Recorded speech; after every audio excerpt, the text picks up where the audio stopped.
പരിശുദ്ധ പരമദിവ്യകാരുണ്യത്തിന് ആരാധനയും സ്തുതിയും പുകഴ്ചയും ഈ മഹാസംഭവത്തെ ഈ ചേച്ചി കൈകാര്യം ചെയ്യുന്ന രീതി കണ്ട എന്താ പറയുന്നത്?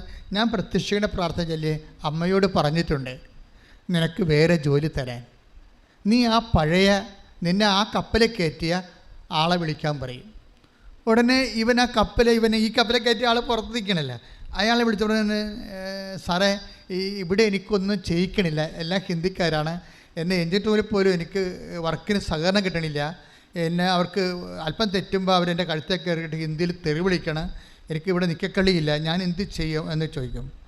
ഉടനെ ഈ ആദ്യം കയറ്റിയ ആൾ അവനോട് പറയും 300 കിലോമീറ്റർ അകലെ, ഗുജറാത്തിൽ നിന്ന് 300 കിലോമീറ്റർ അകലെ വേറെ ഒരു കപ്പൽ വന്നിട്ടുണ്ട്.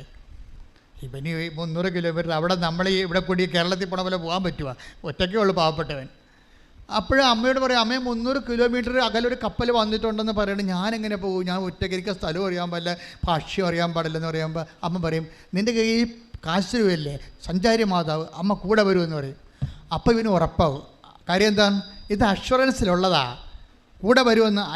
ഉടമ്പടിയിലുള്ളതല്ലേ. I will come with you wherever you go. ഏത് 300 കിലോമീറ്റർ അല്ലെങ്കിൽ കപ്പലിലായാലും ചന്തലിലായാലും നമുക്ക് തന്നെ അഷുറൻസ് എന്താണ്? 33:14 take the bed of God പുറപ്പാടിന്റെ പുസ്തകം ശ്രദ്ധിക്കട്ടെ. ഹല്ലേലൂയ ഹല്ലേലൂയ ഹല്ലേലൂയ ഹല്ലേലൂയ ഹല്ലേലൂയ യേശുവേ നന്ദി, യേശുവേ സ്തുതി. ഹല്ലേലൂയ ഹല്ലേലൂയ. പുറപ്പാട് 33:14 കർത്താവ് പറഞ്ഞു, ഞാൻ തന്നെ നിന്നോട് കൂടെ വരികയും നിനക്ക് ആശ്വാസം നൽകുകയും ചെയ്യും. പറഞ്ഞ കർത്താവ് എന്നോട് പറഞ്ഞു, ഞാൻ തന്നെ നിന്റെ കൂടെ വരികയും നിനക്ക് ആശ്വാസം നൽകുകയും ചെയ്യും. Praise the Lord. ഹല്ലേലൂയ. കൈയടിച്ച് കർത്താവ് സ്തുതിക്കട്ടെ. സാന്നിധ്യമായി ഞങ്ങളുടെ കൂടെ സഞ്ചരിക്കുന്ന അവിടുത്തെ സാന്നിധ്യത്തിന് നന്ദി പറയുന്നു. ജീവിക്കും വിശ്വാസി പതരാതെ, വിശ്വാസി പതരാതെ, വിശ്വാസത്തിനാൽ നീതിമാൻ ജീവിക്കും വിശ്വാസി പതരാതെ, വിശ്വാസി പതരാതെ, വിശ്വാസി പതരാതെ, വിശ്വാസിയെ പതരാതെ, വിശ്വാസിയെ പതരാതെ, വിശ്വാസിയെ പതരാതെ, വിശ്വാസത്തിനാൽ നീതിമാൻ ജീവിക്കും വിശ്വാസിയെ പതരാതെ, വിശ്വാസിയെ പതരാതെ. ഒറ്റക്ക് സഞ്ചാരി മാതാവിനെ കൊണ്ട് പ്രാർത്ഥിച്ച് 300 കിലോമീറ്റർ അകലെ ഉള്ള തുറമുഖത്തേക്ക് പോകും. അവിടെ തുറമുഖം ചെല്ലുമ്പോൾ ഈ ആൾ വിളിച്ച് സെറ്റ് ചെയ്തിട്ട് ഈ 300 കിലോമീറ്റർ അകലെ കിടക്കുന്ന കപ്പലിൻ്റെ അടുത്ത് ചെല്ലുമ്പോൾ അവിടുത്തെ ആൾ ഇറങ്ങി വന്ന് ഇവനെ കൂട്ടിക്കൊണ്ട് കപ്പലിലോട്ട് പോകും. കപ്പലിലോട്ട് പോകുമ്പോഴുണ്ട് അവിടെ എല്ലാവരും ഹിന്ദിക്കാരാണ്, 3 മലയാളികളേ ഉള്ളൂ. പക്ഷേ എല്ലാവർക്കും ഇവനോട് ഭയങ്കര സ്നേഹം. കാലാവസ്ഥ പെട്ടെന്ന് മാറ്റും ദൈവം. നമുക്കറിയാമില്ല, അപരിചിതനായാലും വിദൂരസ്ഥരായാലും സമീപസ്ഥരാക്കുന്നതാണ് ക്രിസ്തുവിൻ്റെ ചൈതന്യം. ടേക്ക് ദി ബെഡ് ഓഫ് വിദൂരസ്ഥ സമീപസ്ഥർ. ശ്രദ്ധിക്കട്ടെ. ഹല്ലേലൂയ ഹല്ലേലൂയ ഹല്ലേലൂയ ഹല്ലേലൂയ ഹല്ലേലൂയ യേശുവേ നന്ദി, യേശുവേ സ്തുതി. ഹല്ലേലൂയ ഹല്ലേലൂയ ഹല്ലേലൂയ ഹല്ലേലൂയ ഹല്ലേലൂയ യേശുവേ ആരാധന ആരാധന ആരാധന യേശുവേ നന്ദി, ആരാധന ആരാധന. എഫേസ്യോസ് 2:17 വിദൂരസ്ഥരായിരുന്ന നിങ്ങളോടും സമീപസ്ഥരായിരുന്ന ഞങ്ങളോടും അവൻ സമാധാനം പ്രസംഗിച്ചു. അതെന്ത് സംഭവിച്ചു കഴിഞ്ഞാൽ, ക്രിസ്തുവിലായിരിക്കുന്നവനെ സംബന്ധിച്ചിടത്തോളം ഈ വിദൂരസ്ഥരെയും സമീപസ്ഥരെയും ഒക്കെ അയൽവാസികളാക്കി മാറ്റുന്നതാണ് ക്രിസ്തു എല്ലാമാണെന്നില്ലേ. അതാണ് പൗലോസ് പറയുന്നത്. കൊളോസ്യസ് 3:11. Take the bed of God.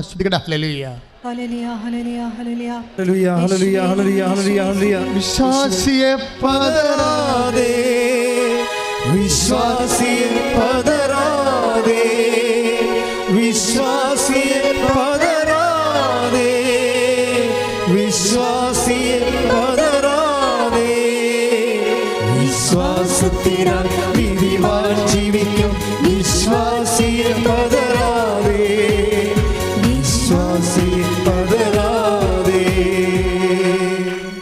കൊളോസ്യൻസ് 3:11. കൊളോസ്യൻസ് 3:11. ഇവിടെ ഗ്രീക്കുകാരനെന്നോ ഇവിടെ ഗ്രീക്കുകാരനെന്നോ യഹൂദനെന്നോ പരിച്ഛേദിതനെന്നോ അപരിച്ഛേദിതനെന്നോ അപരിഷ്കൃതനെന്നോ സിദിയനെന്നോ അടിമയെന്നോ സ്വതന്ത്രനെന്നോ വ്യത്യാസമില്ല.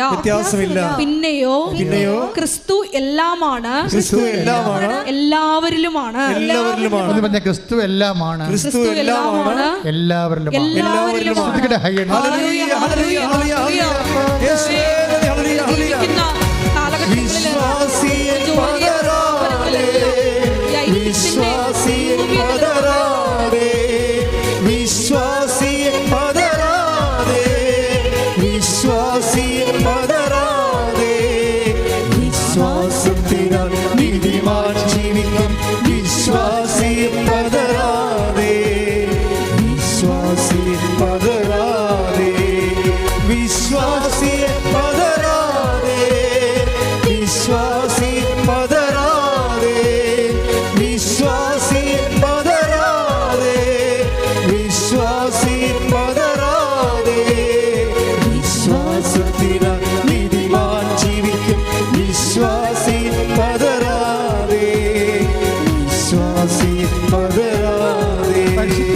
ദിവ്യകാരുണ്യത്തിന് ആരാധനയും സ്തുതിയും പുകഴ്ചയും ഉണ്ടായിരിക്കട്ടെ. എന്താ ക്രിസ്തു എല്ലാമാണ്, എല്ലാവരിലുമാണെന്ന് കൊളോസ്യൻസ് 3:11 പറയണത്.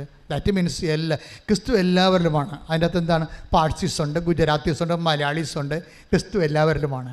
എല്ലാവരിലും ക്രിസ്തു വന്നു കഴിയുമ്പോൾ എന്നാ സംഭവിക്കും? നമ്മൾ ക്രിസ്തുവിനെ ചിലപ്പോൾ ഒരാളായിരിക്കും വിളിക്കണത്, ഒരാളായിരിക്കും. അപ്പോൾ എന്താ കാര്യം? നമുക്കൊരു ആവശ്യം വന്നോ, നിങ്ങൾക്ക് ആവശ്യപ്പെട്ട സമയത്ത് ആവശ്യപ്പെട്ട വിഷയത്തിൻ്റെ മേലെ ക്രിസ്തുവിന് ഇടപെടാൻ കഴിയുന്നതാണ്, ആവശ്യമുള്ളതുപോലെ ഇടപെടാൻ കഴിയുന്നതാണ് ക്രിസ്തു എല്ലാമാണെന്ന് പറയാൻ കാരണം. ഭയങ്കര വാക്കാണ് ക്രിസ്തു എല്ലാം. കൊളോസ്യൻസ് 3:11. നിങ്ങൾക്ക് ആവശ്യമുള്ളത്, ഓരോരുത്തർക്കും ഓരോ ആവശ്യമല്ലേ, ഓരോരുത്തർക്കും ഓരോ സാഹചര്യവും ആവശ്യപ്പെട്ടത് ആവശ്യപ്പെട്ട സമയത്ത് ആവശ്യമുള്ളതുപോലെ സംലഭ്യമാക്കാൻ കഴിയുന്നതാണ് ക്രിസ്തുവിൻ്റെ ചൈതന്യം. അതെല്ലാവരുമാണ്, എല്ലാമാണ്, എല്ലാവരിലുമാണ്. എന്തൊക്കെയാണ്? അതുകൊണ്ട് അങ്ങനെ ഒരു വിഭാവനയാണ് നമ്മുടെ ജീവിതത്തെക്കുറിച്ച് ക്രിസ്തുവിനെ മുൻനിർത്തിക്കൊണ്ട് ദൈവപിതാവ് ചിന്തിച്ചത്. കൈയടിച്ച് കർത്താവിനെ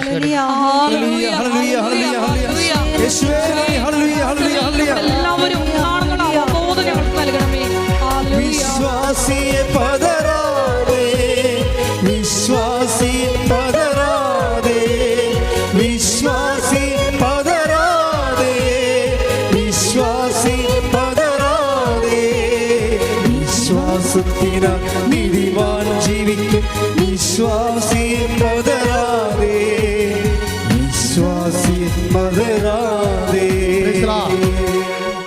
അതായത് ഇനി വളരെ ശ്രദ്ധയോടെ സൂക്ഷ്മതയോടെയാണ് വചനം ഗ്രഹിക്കേണ്ടത്. വചനത്തെ നിങ്ങൾ സ്നേഹിച്ചില്ലെങ്കിൽ വചനം നിങ്ങളുടെ അടുക്കിലേക്ക് വരത്തില്ല. നിങ്ങളവർക്ക് ഇത് കഴിയുമ്പോൾ വേറെ എന്തോ സംഭവിക്കുമെന്ന് പറഞ്ഞിരിക്കരുത്. ഇതാണ് സംഭവിക്കേണ്ടത്. ക്രിസ്തുവിനെ നിങ്ങൾ സ്വീകരിക്കുന്നതാണ് സംഭവിക്കേണ്ടത്. ഇവൻ്റെ സംഭവം തന്നെ എന്താണ്? അതിൻ്റെ അകത്ത് ഒരു മലയാളിക്ക് ഇവനോട് വല്ലാത്ത സ്നേഹം. അവൻ ദൈവസ്നേഹമുള്ളവനാണ്. അവൻ ഞായറാഴ്ച കൊണ്ടുപോയിട്ട് ക്യാബിനിൽ കൊണ്ടുപോയിട്ട് ഇൻ്റർനെറ്റ് എടുത്തിട്ട് മുട്ടയിൽ നിന്ന് കുർബാന കാണുന്നവനാണ് ഓൺലൈനിൽ. കണ്ട കാര്യങ്ങൾ പോകണ്ടല്ലേ? ആ മലയാളി ഇവനേക്കാൾ ഭക്തനാണ്, കർത്താവുമായിട്ട് ബന്ധമുള്ളവനാണ്. അവൻ ഞായറാഴ്ച കടലിൽ ഞായറാഴ്ച തിങ്കളാഴ്ച ഒന്നും അറിയത്തില്ലല്ലോ. അപ്പോൾ ഞായറാഴ്ച പോയിട്ട് അവൻ്റെ ക്യാബിനിൽ പോയിട്ട് ഇൻ്റർനെറ്റ് ഓൺ ചെയ്തിട്ട് ഓൺലൈനിൽ മുട്ടയിൽ നിന്ന് കുർബാന കാണുന്നവനാണ്. ഓക്കെ, അതായത് ക്രിസ്തു ഒരു വ്യക്തികളിൽ ജീവിക്കുമ്പോൾ ദൈവം നിങ്ങളെ കൊണ്ട് എത്തിക്കണ തുറമുഖം കണ്ടില്ലേ? ആ സാധു എന്താ പറഞ്ഞത്? എനിക്ക് 300 കിലോമീറ്റർ ഒറ്റയ്ക്ക് സഞ്ചരിക്കേണ്ടേ. അപ്പോൾ അവൻ്റെ പ്രശ്നം അവൻ ഉടനെ സങ്കടപ്പെട്ട് പറയുമ്പോൾ ആ സങ്കടത്തിന് എന്ത് സുന്ദരമായ ഒരു പരിഹാരമാണ് ഉണ്ടായിരിക്കുന്നത്. അവന് ശമ്പളം കൂടി, നല്ല ക്രൂസിനെ കിട്ടി, ദൈവവിശ്വാസമുള്ളവരെ കിട്ടി, എല്ലാം സകല വാഗ്ദാനങ്ങളുമാണ്. എന്തെല്ലാം വാഗ്ദാനങ്ങളും മനുഷ്യന് ദൈവം കൊടുത്തിട്ടുണ്ടോ അതെല്ലാം ഇതിനകത്തുള്ളതാണ്. ഐ വിൽ റീഇൻസ്റ്റേറ്റ് യു എന്നൊക്കെ പറയുന്ന പോലെ ഇപ്പം നമ്മൾ എവിടെ നിന്നാണ് ഇപ്പം 2 കൊറിന്തോസ് 1:20 take the word of God സകല വാഗ്ദാനങ്ങൾ 2 കൊറിന്തോസ് 1:20 ദൈവത്തിന്റെ സകല വാഗ്ദാനങ്ങളും പറഞ്ഞു ഇടിമുഴക്കം പോലെ ദൈവത്തിന്റെ സകല വാഗ്ദാനങ്ങളും ക്രിസ്തുവിൽ അതേ എന്ന് തന്നെ. അതേ എന്ന് തന്നെ. അപ്പോൾ ക്രിസ്തുവിൽ നോ ഇല്ലെന്ന് മനസ്സിലായില്ലേ? ക്രിസ്തുവിൽ എന്താണെന്ന്? ക്രിസ്തുവിൽ അതേ ഉള്ളൂ. ക്രിസ്തുവിൽ നോ ഇല്ല. ക്രിസ്തുവിൽ നോ ഇല്ലാത്തത് കൊണ്ടാണ് അമ്മ രക്ഷപ്പെട്ടതെന്ന് ഞാൻ പറയത്തുള്ളൂ. മനസ്സിലായില്ലേ? ഒന്ന് പറഞ്ഞ സകല വാഗ്ദാനങ്ങളും ക്രിസ്തുവിൽ അതേ തന്നെയാണ്. അതേ എന്ന് തന്നെ. അപ്പൊ ക്രിസ്തുവിൽ യേശേ ഉള്ളൂ, നോ ഇല്ല. ഉറപ്പല്ലേ? അതുകൊണ്ട് നോ പറഞ്ഞെങ്കിലും അത് സിറ്റുവേഷൻസിൻ്റെ സീരിയസ്നെസ് അമ്മ മനസ്സിലാക്കി. എനിക്ക് കാനായിലെ കല്യാണത്തിൽ അവർക്ക് വീഞ്ഞില്ലെന്ന് പറഞ്ഞില്ലേ? നോ എന്നാണല്ല പറഞ്ഞത് അമ്മ. അവർക്ക് വീഞ്ഞ് ഇല്ല, നോ അല്ലേ? അവർക്കില്ല. അപ്പം അമ്മയുടെ ഈശോ എന്താ പറയണത്? എനിക്ക് നിനക്കും എന്ത്, എൻ്റെ സമയം ഇനിയും സമാഗതമായിട്ടില്ലല്ലോ. അപ്പോൾ ഇല്ലാത്തതിൻ്റെ പ്രോബ്ലം ഉണ്ട്. പക്ഷേ അമ്മയ്ക്കത് മനസ്സിലാവും. അമ്മയാണ് ക്രിസ്തുവിനെ ആദ്യം മനസ്സിലാക്കിയത്. ഇപ്പം ഇങ്ങനെ പറയുന്നുണ്ടെങ്കിലും ക്രിസ്തുവിൽ നോ ഇല്ലെന്ന് അമ്മയ്ക്കറിയാം. എന്താ കാര്യം? എത്രയോ വർഷം അമ്മയാണ് ആദ്യം മനസ്സിലാക്കിയത്. സകല വാഗ്ദാനങ്ങളും ക്രിസ്തുവിൽ അതേ എന്ന് തന്നെയാണ്. യേശു മാത്രമേ ഉള്ളൂ, നോ ഇല്ലെന്ന് അമ്മയാണ് ആദ്യം മനസ്സിലാക്കിയത്. അതുകൊണ്ട് അമ്മയുടെ സ്റ്റാൻഡിലെല്ലാം കണ്ട് നിൽക്കുകയാണ്. നിന്നപ്പോൾ എന്താണ്? യേശു വരാൻ തുടങ്ങി. കാര്യമുണ്ട്, ക്രിസ്തുവിന് അങ്ങനെ നോ പറയാൻ പറ്റത്തില്ല. നിൻ്റെ ജോലി, വീട്, വിവാഹം, നിൻ്റെ കുഞ്ഞു കാര്യമായാലും ശരി, ക്രിസ്തുവിന് നോ പറയാൻ പറ്റത്തില്ല. കാര്യം സകല വാഗ്ദാനങ്ങളുമാണ്. ഇതൊക്കെ ക്രിസ്തുവിനോട് പറയാൻ പറ്റുമോ? ഇപ്പോൾ ഒരു ദിവസം ഒരു ചേച്ചിയുടെ സാക്ഷ്യം പറഞ്ഞു. അപ്പോൾ അവരുടെ 1 മാസമായിട്ട് ബ്ലീഡിങ്ങാണ്. ഈ ബ്ലീഡിങ്ങൊക്കെ എങ്ങനെയാണ് ക്രിസ്തുവിനോട് പറയണം എന്നുള്ളതാണ് അവർക്ക് അത്ര ക്രിസ്തുവിനെക്കുറിച്ച് അറിയത്തുള്ളൂ. ഇതൊക്കെ എങ്ങനെ പറയും? 1 മാസമായിട്ട് ബ്ലീഡിങ് മാറണില്ല. ഇവർക്കാണെങ്കിൽ ഭയങ്കര ചമ്മൽ. വീട്ടിൽ പറയാനും പ്രശ്നം. വീട്ടിൽ പറഞ്ഞാൽ ആശുപത്രി പറയാം. ആശുപത്രി പറഞ്ഞാൽ പിന്നെ യൂട്രസ് ഓപ്പറേഷൻ പറയും. ഇവർക്ക് ഇതൊക്കെ പേടിയാണ്. അതാണ് പ്രശ്നം. വീട്ടിൽ പറയാത്ത കാര്യം ഇവർക്ക് യൂട്രസ് ഓപ്പറേഷൻ പറയും. യൂട്രസ് ഇറങ്ങി പറഞ്ഞാൽ അവർക്ക് ഫീൽ ചെയ്യുന്നുണ്ട്. അതാണ് ബ്ലീഡിങ് നിൽക്കാത്തത്. പക്ഷേ ഉടമ്പടി എടുത്ത് തൈലം തേച്ച് കഴിഞ്ഞപ്പോഴുണ്ട് ഇങ്ങനെ ഹെയർ ബ്രേക്ക് ഇട്ട പോലെ ഈ ബ്ലീഡിങ് നിൽക്കും. സാക്ഷ്യം യൂട്യൂബിൽ കിടപ്പുണ്ട്, നോക്കിയാൽ മതി. സകല വാഗ്ദാനങ്ങളും നിൻ്റെ രക്തസ്രാവം, നിൽക്കാത്ത രക്തസ്രാവം പോലും ക്രിസ്തുവിൽ അതേ തന്നെയാണ്. കൈയിട്ടിച്ച് ഉടമ്പടി എടുത്തിരിക്കുന്ന ഞങ്ങൾ ഓരോരുത്തരെയും അങ്ങേ വാഗ്ദാനങ്ങളുടെ അവകാശികളാക്കി മാറ്റണമേ.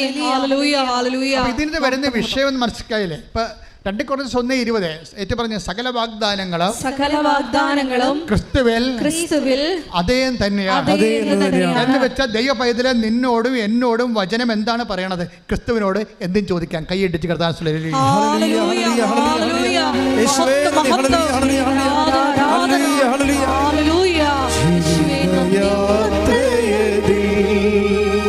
നമ്മുടെ സന്തോഷത്തെ പാടി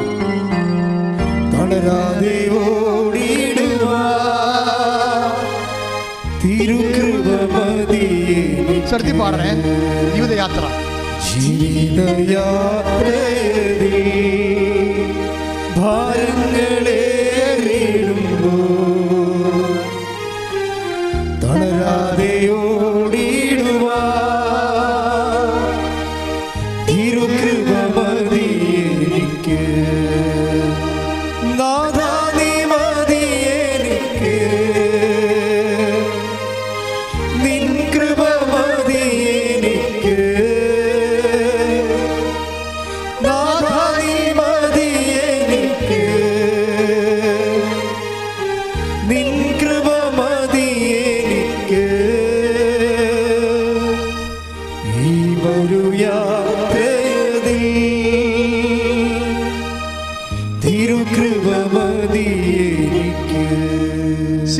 നമ്മൾ ഇവിടം വരെ എത്തിയില്ലേ?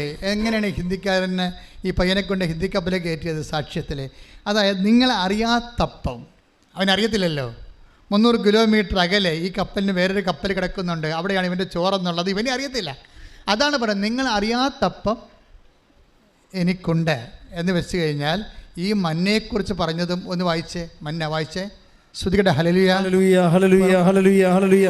യേശുവേ നന്ദി. യേശുവേ ഹല്ലേലൂയ ഹല്ലേലൂയ ഹല്ലേലൂയ ഹല്ലേലൂയ ഹല്ലേലൂയ. യേശുവേ ആരാധന ആരാധന ആരാധന ആരാധന ആരാധന യേശുവേ ആരാധന ആരാധന. മരുഭൂമിയിലെ മന്ന ആരാധന യേശുവേ ആരാധന. ആദ്യം വായിച്ചായിരുന്നു മരുഭൂമിയുടെ മീതെ മഞ്ഞ് പെയ്തു. നേരത്തെ വായിച്ച വചനം. ആരാധന ആരാധന യേശുവേ ആരാധന ആരാധന ആരാധന യേശുവേ ആരാധന. കരങ്ങൾ വീശി ഉയർന്ന് പാടാം. ഹല്ലേലൂയ ഹല്ലേലൂയ ഹല്ലേലൂയ ഹല്ലേലൂയ ഹല്ലേലൂയ ഹല്ലേലൂയ. പുറപ്പാട് 16, 14, 15 തിരുവചനങ്ങൾ. മഞ്ഞുരുകിയപ്പോൾ മരുഭൂമിയുടെ ഉപരിതലത്തിൽ പൊടിമഞ്ഞ് പോലെ വെളുത്തുരുണ്ട് ലോലമായ ഒരു വസ്തു കാണപ്പെട്ടു. ഒന്നിന് വായിച്ചു. അത് മഞ്ഞുരുകിയപ്പോൾ മരുഭൂമിയുടെ ഉപരിതലത്തിൽ പൊടിമഞ്ഞ് പോലെ വെളുത്തുരുണ്ട് ലോലമായ ഒരു വസ്തു കാണപ്പെട്ടു. പ്ലീസ്, ഇതിന് ഇവർക്ക് മനസ്സിലായില്ല. മഞ്ഞു എന്ന് പറഞ്ഞ് ഇവർ നടക്കും. എന്താണിത് അവർക്ക് അറിയത്തില്ലല്ല. അതാണ് അറിയാത്ത അപ്പം എന്ന് പറയുന്നത്. മന്ന എന്ന് പറഞ്ഞാൽ അവിടെ ഭാഷ വിളിക്കണം മന്ന. പക്ഷേ എന്താണെന്ന് ഇതെന്താ എപ്പോഴാണ് സംഭവിക്കുന്നത്? മഞ്ഞുരുകുമ്പോഴാണ്. രാത്രി ഇരുട്ടും മഞ്ഞും ജീവിതത്തിൻ്റെ അനുഭവങ്ങളാണ്. കുറച്ച് കഴിയുമ്പോൾ കർത്താവ് നിനക്ക് അപ്പം തരുമ്പോൾ നിൻ്റെ ജീവിതത്തിലെ മഞ്ഞുരുകിപ്പോവും. മഞ്ഞുരുകിട്ടത് കാണും. കണ്ണീരിൻ്റെ കാലം അങ്ങോട്ട് ഉരുകി മാറും. കണ്ണീരിൻ്റെ കാലം, ജോലിയില്ലാത്ത കാലം, ആരോഗ്യമില്ലാത്ത എന്തൊക്കെ രോഗിയായിരുന്ന കാലം, ഈ മഞ്ഞ് ഉരുകിപ്പോവും. എല്ലാ മഞ്ഞും ഉരുകാനുള്ളതാണ്. എല്ലാ സങ്കടങ്ങളും കർത്താവിന് ഉരുക്കാനുള്ളതാണ്, ഉരുക്കി കളയാനുള്ളതാണ്. കൈയടിച്ച് കർത്താൻ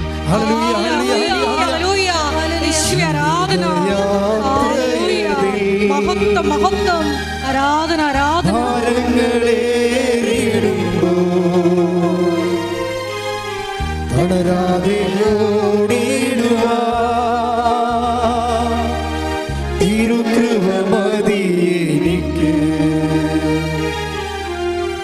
ജീവിതയാത്രയതിൽ ഭാരങ്ങളേറിടുമ്പോൾ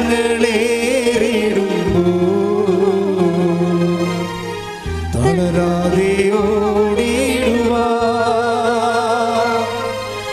തിരുകൃപമതിയെനിക്ക്. പരിശുദ്ധ പരമദിവ്യകാരുണ്യത്തിന് ആരാധനയും സ്തുതിയും പുകഴ്ചയും ഉണ്ടായിരിക്കട്ടെ. ഓരോ വിഷമതകൾ വരുമ്പോഴും നീ പറയണം, ഞാൻ ഉടമ്പടി എടുത്തതാണ്. ഈ മഞ്ഞ് ഉരുകി മാറും. അപ്പോൾ കർത്താവ് എനിക്ക് വേണ്ടി വെച്ചിരിക്കുന്ന മന്ന, എൻ്റെ ആഹാരം ഞാൻ കണ്ടെത്തും. ഒന്ന് പറഞ്ഞേ, ഈ മഞ്ഞ് ഉരുകി മാറും. ഈ കർത്താവ് എനിക്ക് വേണ്ടി ഒരുക്കിയിരിക്കുന്ന അപ്പം ഞാൻ കണ്ടെത്തും. ശ്രുതിക്കട്ടെ ഹല്ലേലൂയ.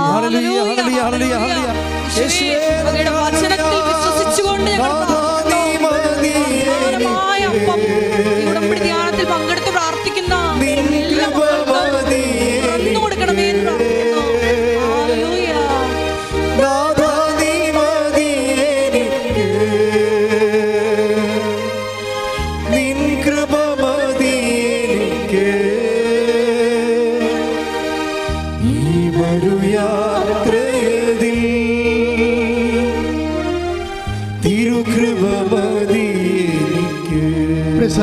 അപ്പോൾ ഉടമ്പടി എടുത്തിട്ടുള്ള എല്ലാവർക്കും ഒരു മഞ്ഞുരുക്കത്തിന് വേണ്ടി കാത്തിരിക്കാം. തീർച്ചയല്ലേ? ഇന്നലെ ഒരു അക്രൈസ്തവ സഹോദരി ഒരു സാക്ഷ്യം പറഞ്ഞു. അവളുടെ കുഞ്ഞിന് പനിയാണ്. പക്ഷേ എന്താ പ്രോബ്ലം വെച്ച് കഴിഞ്ഞാൽ പനി 100, 102, 103 കിടക്കുകയാണ്. പക്ഷെ കൊച്ച് വേർക്കണില്ല, പനിയുണ്ട്. പാരസെറ്റമോളും അതുപോലെ തന്നെ അവർ നേഴ്സായതുകൊണ്ട് മെഡിക്കലായിട്ടാണ് സംസാരിക്കുന്നത്. അപ്പോൾ പാരസെറ്റമോളും അതുപോലെ തന്നെ ബ്രൂഫന ഇതൊക്കെ അവർ ഡോക്ടർ പറയണത് ഇത് ഓവർ ഡോസായെന്ന് തോന്നണമെന്ന് പറഞ്ഞു. കാര്യം പനി മാറുന്നില്ലല്ലോ, 17 ദിവസമായില്ലേ. അപ്പോൾ ഇത് കൊടുത്ത് ഓവർ ഡോസായത് കാരണം കരളിന് നീര് കെട്ടി. ഡോക്ടർ അങ്ങനെയാണ് പറയണത്. ചിലപ്പോഴിതിൻ്റെ ഡോസ് ഓവറായത് കാരണം ലിവർ സ്വെല്ലിങ് ആയതായിരിക്കും എന്ന് പറഞ്ഞ്. അതുകൊണ്ട് സ്വെല്ലിങ് ആയിക്കഴിഞ്ഞാൽ നിങ്ങൾക്കറിയാമല്ലോ, ലിവർ നീര് കെട്ടിക്കഴിഞ്ഞാൽ പിന്നെ പനി ഒരിക്കലും മാറത്തില്ല. എന്നിട്ട് ഇങ്ങനെ 17 ദിവസം മറ്റ് സ്കാനിങ് റിപ്പോർട്ടൊക്കെ എല്ലാം ഓക്കെയാണ്. പക്ഷേ ഇത് കറക്റ്റ് വെച്ച് കഴിഞ്ഞാൽ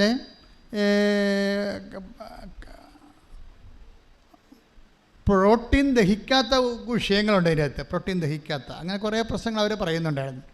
അതിൻ്റെ എൻസൈം, അതിൻ്റെ ഇല്ലായ്മ, അത് കാരണം എൻസൈം ഇല്ലാത്തത് കൊണ്ട് അവർക്ക് എക്സ്ട്രാ എൻസൈം കൊടുക്കുന്നത്, ഇങ്ങനെ കുറേ സാക്ഷ്യങ്ങളൊക്കെ ഇന്നലെ നല്ലൊരു ദിവസമായിരുന്നു, ഇന്നലെ മെനയെന്ന് സാക്ഷ്യത്തിൻ്റെ.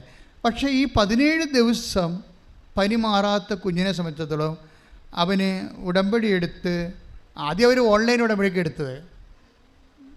ഓൺലൈൻ ഉടമ്പടി എന്ന് വെച്ച് കഴിഞ്ഞാൽ അന്തർദേശീയയുടെ ആൾക്കാർക്ക് ഇവിടെ വന്ന് ഹൈ എമർജൻസി വന്ന് ഇവിടെ എത്താൻ പറ്റിയില്ലെങ്കിൽ ചെയ്യാൻ പറ്റുന്ന കാര്യങ്ങളാണ്. അമ്മ അത് ഹോണർ ചെയ്യുന്നുണ്ട് ശരിക്കും. പക്ഷേ ഇവർക്ക് ഇവിടെ എത്താൻ പറ്റുന്ന സമയത്ത് വന്ന് ഉടമ്പടി എടുത്തോളാമെന്ന് അമ്മയോട് പറഞ്ഞ് ഇവർ കൂട്ടുകാരത്തിൻ്റെ ഉടമ്പടി തൈലം വാങ്ങിച്ച് ആ കൂട്ടുകാരത്തിൽ കൊണ്ട് കൊടുത്തിട്ട് അത് കുഞ്ഞിനെ പെരട്ടും. കുഞ്ഞിനെ പെരട്ടി കഴിയുമ്പോൾ 17 ദിവസമായിട്ട് കുഞ്ഞ് പനിച്ച് കിടക്കുകയാണ്, വേർത്തിട്ടില്ല.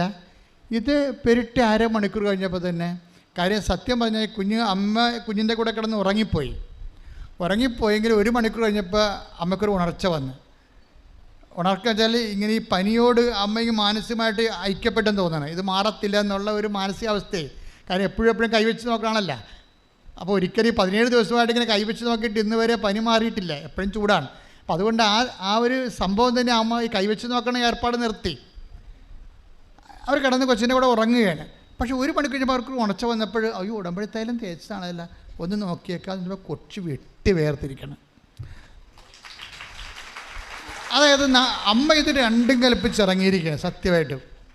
ഇത് കൃപാസന അമ്മ മാതാവിൻ്റെ പ്രത്യക്ഷീകരണത്തിൻ്റെ സാക്ഷ്യങ്ങളാണ് കേട്ടുകൊണ്ടിരിക്കുന്നത്.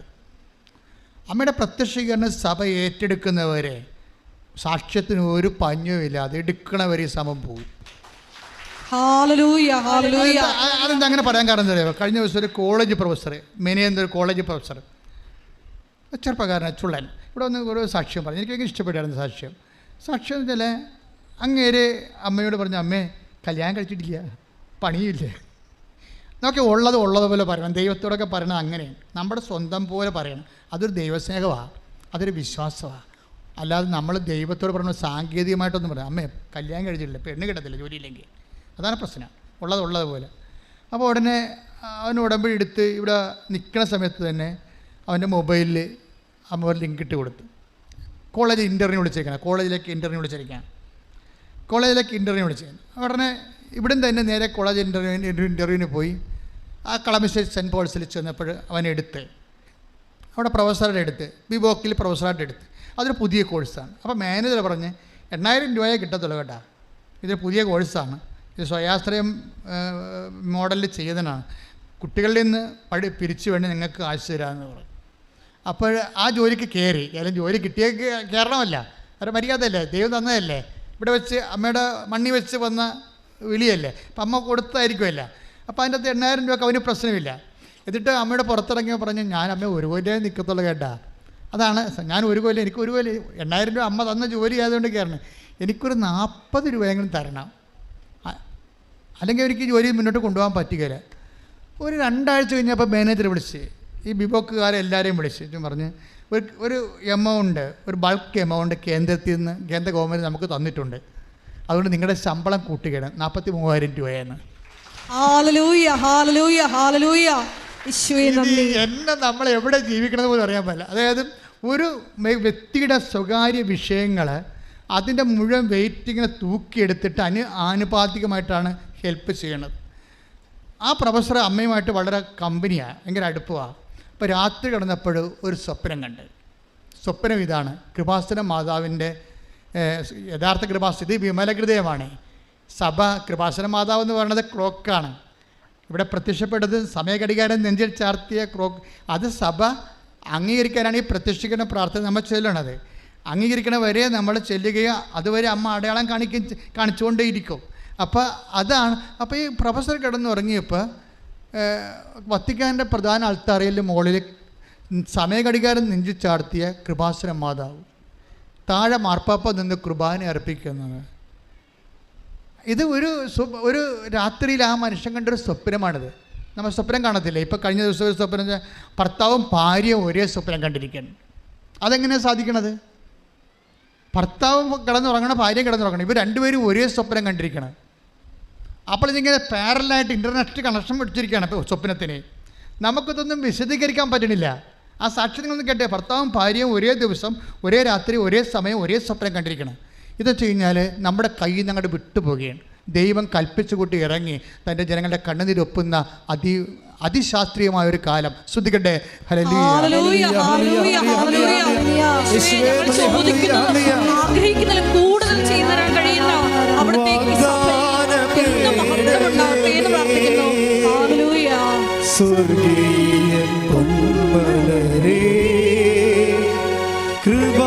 കൃപാസനത്തിൻ്റെ അമ്മേ, പ്രസാദവരമാതാവേ, വാഗ്ദാനപീഠകമേ, സ്വർഗീയ പൊന്മലരേ, കൃപാസനത്തിൻ്റെ അമ്മേ, പ്രസാദവരമാതാവേ.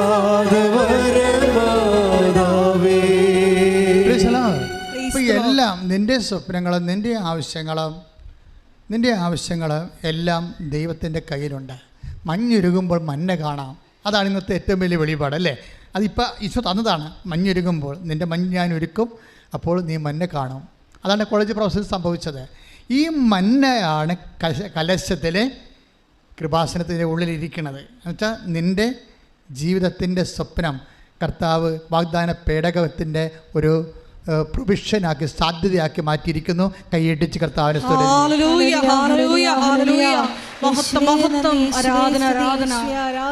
ഇനി രണ്ടാമത് സംഭവം ഉടമ്പടി പ്രകാരം വാഗ്ദാന പേടകത്തിലുണ്ട്.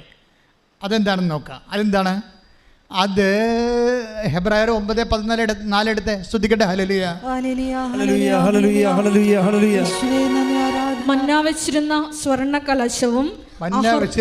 കലശവും അഹ്റോന്റെ തളിർത്ത വടിയും. രണ്ടാമത്തെ സംഭവം എന്താണ്? അഹ്റോന്റെ തളർത്ത വടി. അതെന്താ സംഭവിച്ചത്? അഹ്റോന്റെ തളർത്ത വടിയുടെ ഓൾഡ് ടെസ്റ്റമെന്റ് റെഫറൻസ് എടുത്ത് അഹ്റോന്റെ വടി എങ്ങനെയാണ് തളർത്തതെന്ന് കാണാം. ശ്രദ്ധിക്കട്ടെ. ഹല്ലേലൂയ, ഹല്ലേലൂയ, ഹല്ലേലൂയ. യേശുവേ നന്ദി. ഹല്ലേലൂയ, ഹല്ലേലൂയ, ഹല്ലേലൂയ. യേശുവേ ആരാധന, ആരാധന, ആരാധന, ആരാധന. ഹല്ലേലൂയ, ഹല്ലേലൂയ, ഹല്ലേലൂയ, ഹല്ലേലൂയ. ഹല്ലേലൂയ, ഹല്ലേലൂയ. സംഖ്യ 17:7-8 തിരുവചനങ്ങൾ. സംഖ്യ 17:7-8. സാക്ഷി കൂടാരത്തിൽ സാക്ഷി കൂടാരത്തിൽ കർത്താവിന്റെ മുമ്പിൽ മോശ വടികൾ വെച്ചു. പിറ്റേ ദിവസം മോശ സാക്ഷ്യ കൂടാരത്തിലേക്ക് ചെന്നു. ലേവി കുടുംബത്തിനു വേണ്ടിയുള്ള അഹ്റോന്റെ വടി മുള പൊട്ടി പൂത്തു തളിർത്ത് ബദാം പഴങ്ങൾ കായ്ച്ചു നിന്നു.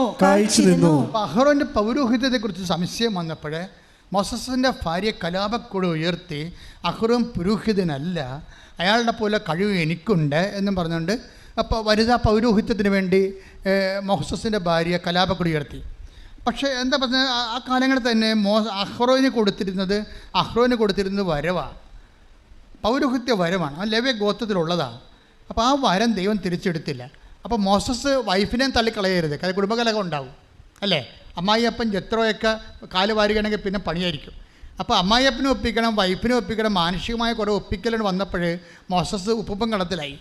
അയാൾ പറഞ്ഞു, ഞാനായിട്ട് മറുപടി പറഞ്ഞില്ല, അല്ലേ? ഞാൻ പറഞ്ഞ വാപ്പ ഉമ്മനെ തല്ലും, അല്ലെങ്കിൽ പട്ടി കളച്ച ദിനമെന്ന് പറഞ്ഞാൽ ഉപ്പുപ്പം കളത്തിലായി. അപ്പോൾ മോസസ് പറഞ്ഞു, ഒരു ശരി, കർത്താവ് തീരുമാനിക്കട്ടെ. അല്ലെങ്കിൽ വേറെ എന്തിനാണ് അമ്മായിയപ്പൻ്റെ കൈ മേടിക്കണത്? വേറെ എന്തിനാണ് വൈഫിൻ്റെ വായിരിക്കണ കേൾക്കണത്? അതുകൊണ്ട് മോസസ് പറഞ്ഞു, കർത്താവേ, ഈ വിഷയത്തിൽ ഇടപെടണം, ഇതെൻ്റെ കുടുംബ പ്രശ്നമാണ്. കാര്യം എൻ്റെ വൈഫ് മുറ്റാണ്, എനിക്കിതിനകത്തൊന്നും ചെയ്യാൻ പറ്റത്തില്ല. അഹ്റോന് പൗരോഹിത്യം നീയല്ലേ കൊടുത്തത്, അപ്പോൾ നീയാണ് കൊടുത്തതെങ്കിൽ നീ അത് തെളിയിക്കണമെന്ന് പറയും. അപ്പോൾ സാക്ഷി കൂടാരത്തേക്ക് വിളിച്ചിട്ട് പറയും, മോസസ് പറഞ്ഞു, നീ കുറേ കരിഞ്ഞ വടി അങ്ങോട്ട് വെക്കാൻ പറഞ്ഞു. അപ്പോൾ ഉണങ്ങിയ വടിയൊക്കെ പെറുക്കി കൊണ്ടുവന്ന് 12 വടി വെച്ച്, എന്നിട്ട് രാവിലെ ഏത് വടിയാണ് തളർക്കണത് അതാണ് കർത്താവിൻ്റെ അടയാളം എന്ന് പറഞ്ഞപ്പോൾ അഹ്റോൻ്റെ ആ ഉണക്ക് വടി കർത്താവ് തൊട്ടു. അത് പൂത്ത് ബദാം കായ്ച്ച് കിടന്ന് കൈയിട്ടിച്ച് കർത്താവിന്റെ ഹല്ലേലൂയ, ഹല്ലേലൂയ, ഹല്ലേലൂയ. അപ്പോൾ ഈ അഹ്റോൻ്റെ ഉണങ്ങിയ കമ്പ് പല ഉടമ്പടി എടുക്കുമ്പോൾ സംഭവിക്കുന്ന പ്രതിഭാസം അതാണ്. പല ആൾക്കാരുടെ ഉണങ്ങിയ കമ്പ് ബദാം കായ്ക്കും. അതാണ് ഈ പച്ചത്തിരി എന്ന് പറയണത്. അമ്മ ഞാൻ ഉടമ്പടി പുസ്തകം എഴുതിക്കൊണ്ടിരിക്കുന്ന സമയത്ത് പച്ച എന്ന് പറയുന്നുണ്ടായിരുന്നു. ഞാൻ തൈക്കാട്ടുശ്ശേരി ഇരുന്നാണ് ഉടമ്പടി പുസ്തകം എഴുതിയത്, ആദ്യത്തെ ഉടമ്പടി പുസ്തകം എഴുതുന്നത്. അപ്പോഴമ്മ ഈ പച്ച എന്ന് പറയുന്നുണ്ട്, തിരി പച്ച. അയ്യോ, എനിക്ക് എൻ്റെ ബിഷപ്പിനോട് അത് എക്സ്പ്ലെയിൻ ചെയ്യാൻ ഭയങ്കര പാടായിരുന്നു. അതിൻ്റെ ഇംപ്ലിക്കേഷൻസ് ഒന്നും എനിക്ക് കിട്ടുന്നില്ലായിരുന്നു ഇതുപോലെ. അപ്പോൾ പിതാവ് പറഞ്ഞ് ഇങ്ങനെ പച്ച നീരൊക്കെ വെക്കേണ്ട കാര്യമുണ്ട്, വെള്ളത്തിരി കത്തിച്ചാൽ പോരെ. അപ്പോൾ ഞാൻ പറഞ്ഞു വെള്ളത്തിരി പ്രാർത്ഥനയ്ക്ക് ആൾക്കാർ കത്തിക്കുന്നുണ്ടല്ലോ, ഉടമ്പടി തിരിവായിട്ട് അത് എങ്ങനെ തിരിച്ചെടുക്കാൻ പറ്റും? അപ്പോൾ അതും ഇതും തമ്മിൽ എന്താ വ്യത്യാസം? ഇതിന് ഉടമ്പടിയുടെ ഇംപ്ലിക്കേഷൻസാണ് ഉള്ളതെന്ന് പിതാവിനോട് ഞാൻ പറഞ്ഞു. പിതാവ് അപ്പം ഏറെക്കുറെ എന്നെ ഒരിക്കലും അറസ്റ്റ് ചെയ്തിട്ടില്ല പിതാവ്. അപ്പോൾ അത് പിതാവ് കണ്ടിന്യൂ എന്ന് പറഞ്ഞ രീതിയിൽ. അപ്പോഴെന്താ സംഭവിച്ചത്? പച്ച എന്ന് പറഞ്ഞാൽ എന്താണ്? ഉടമ്പടിയുടെ ഒരു വാഗ്ദാനത്തിൻ്റെ കളറാണ് പച്ച. ഈ കരിഞ്ഞ് കിടന്നിരിക്കുന്നത് നിങ്ങൾക്കറിയാമല്ലോ. ഒരു സാക്ഷി നിങ്ങൾ കേട്ടത് എന്താണ്? IVF. കഴിഞ്ഞ ആഴ്ചയിൽ ഞാൻ പറഞ്ഞു IUF ആദ്യം എടുത്ത് കൊച്ചുങ്ങൾ ഉണ്ടാകണില്ല. പിന്നെ IVF എടുത്തു, കൊച്ചുങ്ങൾ ഉണ്ടാവണില്ല. പിന്നെ ഈ ശാസ്ത്രത്തിൽ എന്താ മാർഗം? ഒരു മാർഗവുമില്ല. പിന്നെ എന്താ മാർഗം? ഉടമ്പടി എടുത്തപ്പോൾ കുട്ടികളുണ്ടായി. അതെന്താണ്? ഉണക്കക്കമ്പ് ബദാം പോലെ കായ്ച്ചു കൈയിടിച്ച് കർത്താവിലേക്ക്. അപ്പം ഉണക്കക്കമ്പ് എന്ന് പറഞ്ഞാൽ അതാണ്. ഒരു ശാസ്ത്രത്തിന് പ്രത്യാശ പോയി അവിടെ. അത് ബേസിക്കായിട്ട് അത് ഉണങ്ങിയിരിക്കുകയാണ്. പക്ഷെ കർത്താവ് തൊട്ട് കഴിഞ്ഞാൽ കർത്താവ് എന്താ പറഞ്ഞത്? ഈ കല്ലിൽ നിന്ന് take the bed of God. ഈ കല്ലിൽ നിന്ന് അതൊരു എബ്രാഹത്തിൻ്റെ സന്ധി ജനിപ്പിക്കുവാൻ ദൈവത്തിന് കഴിയും. കൈയിടിച്ച് കർത്താവിന്റെ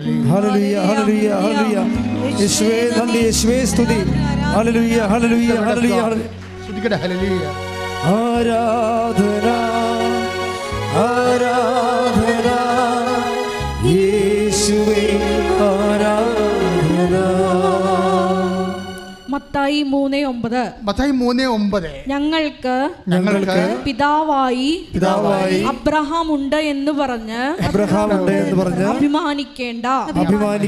ഈ കല്ലുകളിൽ നിന്ന് അബ്രാഹത്തിന് സന്താനങ്ങളെ പുറപ്പെടുവിക്കാൻ ദൈവത്തിന് കഴിയുമെന്ന് ഞാൻ നിങ്ങളോട് പറയുന്നു.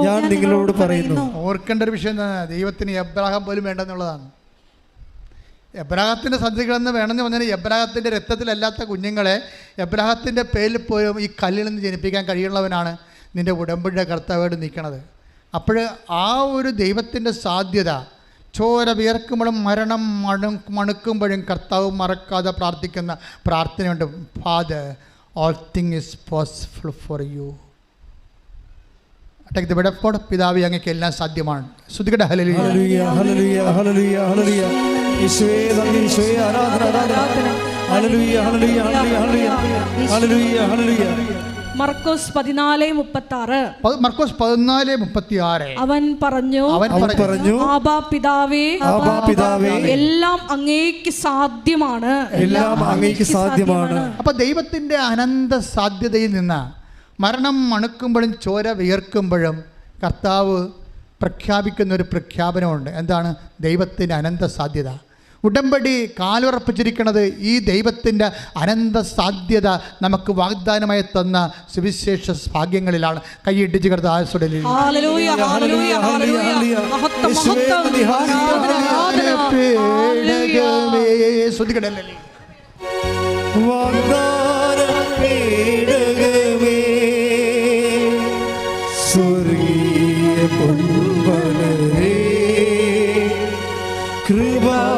കൃപാസനത്തിൻ്റെ അമ്മേ, പ്രസാദവ